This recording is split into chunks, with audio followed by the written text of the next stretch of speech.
दूध कौन से जानवर का सबसे अच्छा होता है? बेटी, दूध तो भैंस का ही सर्वोत्तम होता है। फिर तो आपको भैंसशाला चलानी चाहिए स्वामी जी। आप गौशाला चलाते हैं और दूध भैंस का सबसे अच्छा बता रहे हैं। वो इसलिए बेटी, क्योंकि आपने दूध के विषय में पूछा है और दूध भैंस का ही उत्तम होता है। तो फिर गाय का दूध स्वामी जी? बेटी, गाय का दूध दूध नहीं, अमृत होता है। और हमारे लिए गाय जानवर नहीं, हमारी माँ है। वो कैसे स्वामी जी?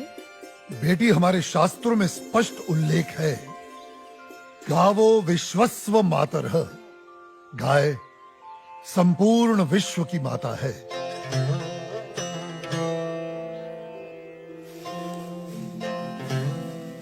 बेटी, गाय ही संसार में एकमात्र ऐसा प्राणी है जिसके अंग अंग से संसार को लाभ प्राप्त होता है। गाय दया, ममता और त्याग की देवी है। गाय लोक मंगल का स्वरूप है। लोक मंगल का स्वरूप है? वो कैसे स्वामी जी? हाँ बेटी, गाय का दूध पीने से शरीर के साथ साथ मस्तिष्क का भी विकास होता है। गाय के दूध में 8 प्रकार के प्रोटीन्स, 6 प्रकार के विटामिन्स, अनेकों प्रकार के एमिनो एसिड्स और न जाने कितने प्रकार के दुर्लभ तत्व प्राप्त होते हैं। It's a complete and wholesome food. ये मानव शरीर के प्रत्येक रोगों के लिए वरदान है, इसीलिए ये अमृत है। अब तुम गौमूत्र को ही ले लो। गौमूत्र बेटी अद्भुत औषधि है और हमारे आयुर्वेद में तो कई सारी जीवन रक्षक दवाएं गौमूत्र को केंद्रित करके ही बनाई जाती हैं। अच्छा। क्या आपको पता है, अमेरिका अपनी दवाइयां बनाने के लिए काऊ यूरिन इंडिया से ही इंपोर्ट करता है। रियली? अब आओ गोबर पर।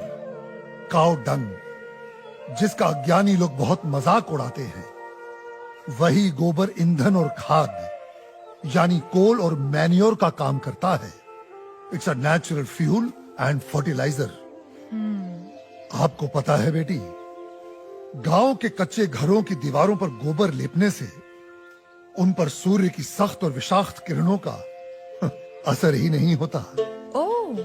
बेटी, हमारे शास्त्रों में कहा गया है कि गाय के खुरों से उड़ी धूल यानी गोधूली अपने मस्तक पर लगाना तमाम तीर्थों में स्नान करने के बराबर है। लेकिन स्वामी जी, आपने ये गौशाला खोलकर जो बूढ़ी और दूध ना देने वाली गायों को शेल्टर दिया है, अगर कोई कसाई इन्हीं गायों को काटकर उनका मांस अगर बाजार में बेचता है, उसे तो 30-40 हजार का लाभ हो सकता है। लेकिन आपने तो इन बूढ़ी गायों को शरण देकर उसके पेट पर तो लात मार दी है। उस बेचारे का तो रोजगार छीन गया है स्वामी जी। हम कितने एहसान फरामोश हो गए हैं बेटी। चलो आज एक कैलकुलेशन करते हैं। एक गाय 20 से 25 साल जीती है। वो अपने जीवन काल में 15 साल हर रोज 15 से 20 लीटर दूध देती है।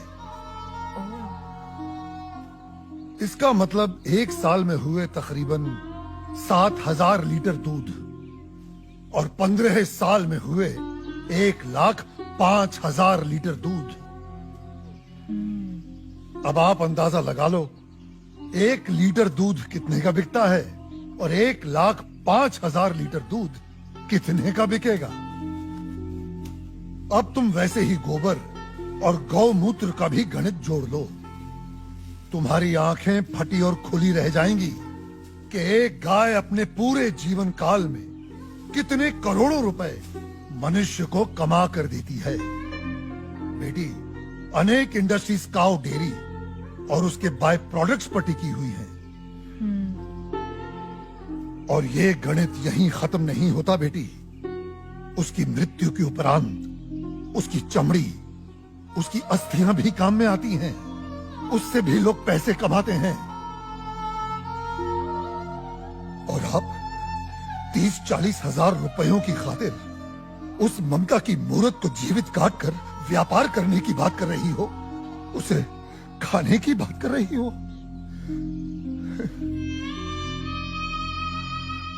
और कितना त्याग, कितना उपकार चाहिए एक प्राणी से। जिस मां ने अपने जीवन काल में हमें इतना धन दिया हो, हमारी सेवा की हो, उसके वृद्ध हो जाने पर, उसके बीमार हो जाने पर हम उसका त्याग कर दें, उसे अबैंडन कर दें। धिक्कार है ऐसी सोच को। बेटी अपनी मां के वृद्ध हो जाने पर उसे बेचा नहीं जाता, उसे काटा नहीं जाता, उसकी सेवा की जाती है। मैं आपकी बात से सहमत हूँ स्वामी जी, लेकिन आपका पॉइंट ऑफ व्यू प्रेजुडिस भी तो हो सकता है, क्योंकि आप एक हिंदू हैं। ओ मैडम जी, आप बिल्कुल गलत बोल रही हैं। मैं एक मुसलमान हूँ और मेरा नाम इस्लाम मुन्ना शेख है और मैं इस आश्रम का ग्वाला हूँ। और हमारे कुरान पाक में कहीं भी गाय के गोश्त को खाना नहीं लिखा है। हम हिंदुस्तान में रहते हैं। अगर गाय हिंदुओं की माँ है तो गाय हमारी भी माँ है। तो इसका मतलब आप भी गौ हत्या के खिलाफ हैं? 100%। हम हिंदुस्तान में गौ हत्या नहीं होने देंगे।